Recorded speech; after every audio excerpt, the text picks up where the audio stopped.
Thank you, Mr. Chairman. Our committee, as you mentioned, is considering 4 nominations, Coast Guard promotions, and 8 bills that improve consumer protection, cybersecurity, protections against human trafficking, fishing research in the North Pacific, supply chain disruptions, protection of wastewater infrastructure, river forecasting and modeling, and finally, the Landslide Mitigation Act. As with previous markups this year, several bills are on the agenda, are the ones we considered last Congress, and I'm pleased to support them again today. The North Pacific Research Board from Senators Sullivan and Murkowski would alleviate current budget constraints for the North Pacific Research Board and add new board members. The action would allow the board to maintain administrative capacity and continue to do its work. The committee also is considering the Anchor Act from Senators Padilla and Sullivan, which would require the Director of National Science Foundation to improve the communications infrastructure and enhance cybersecurity protections on our academic research fleet. And this is such an important issue as it relates to these important academic vessels.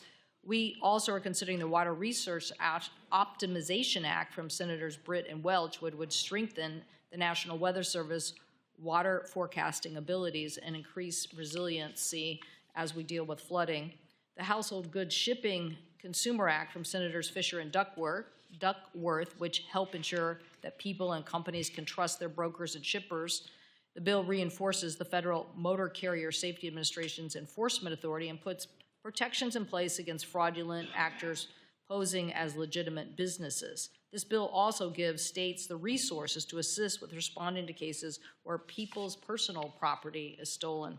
The Combating Trafficking in Transportation Act from Senators Blackburn and Klobuchar, we appreciate their work, which ensures that state DOTs are included in federal efforts to combat human trafficking. The NET Act, which has passed our committee in last Congress, sponsored by Senators Hickenlooper, Moran, Capito, and Peters, would require the FCC communication marketplace to evaluate the impact of supply chain disruptions and the timely completion and deployment of network infrastructure. And the WIPES Act that the chairman mentioned by Senators Merkley, Collins, and Markey would require disposable wipe makers to sell and sellers to label their products as non-flushable. This National Association of Clean Water Agency estimates that the additional $441 million of operating costs for U.S. water utilities from damage from these wipes.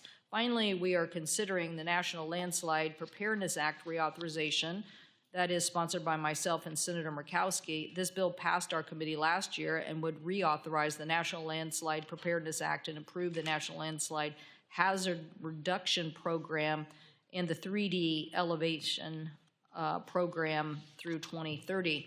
This bill would increase the amount of authorization to be appropriated for the program from $25 to $40 million, with the $15 million to be available for purchase and deployment of landslide early warning systems.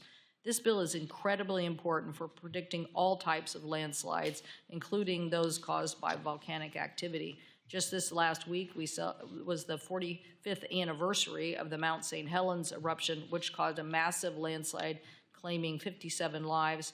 And technology and forecasting have improved significantly since this incident. So I appreciate this being on the markup.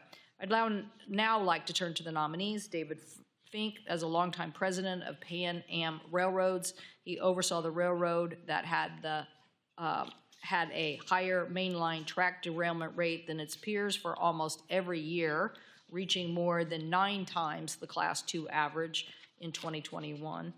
On top of that, Pan Am has documented history of endangering and retaliating against railroad workers who report their injuries and concerns, so I oppose his nomination. I have serious concerns about him doubling down on a light touch approach. Next is Stephen Bradbury, nominated to be Deputy Secretary of Transportation. I believe we need leadership in this department, and I can't say enough about these are the exact concerns, that I raised with Mr. Bradbury during his nomination. Next, David Vogel, who is nominated to be Assistant Secretary of Commerce. I was disappointed to see his lack of support for important economic issues that are facing our families in the United States. Mr. Gleason, also I opposed his nomination. I was disappointed to see that he would not object to the calls for privatization of Amtrak. And Mr. Genton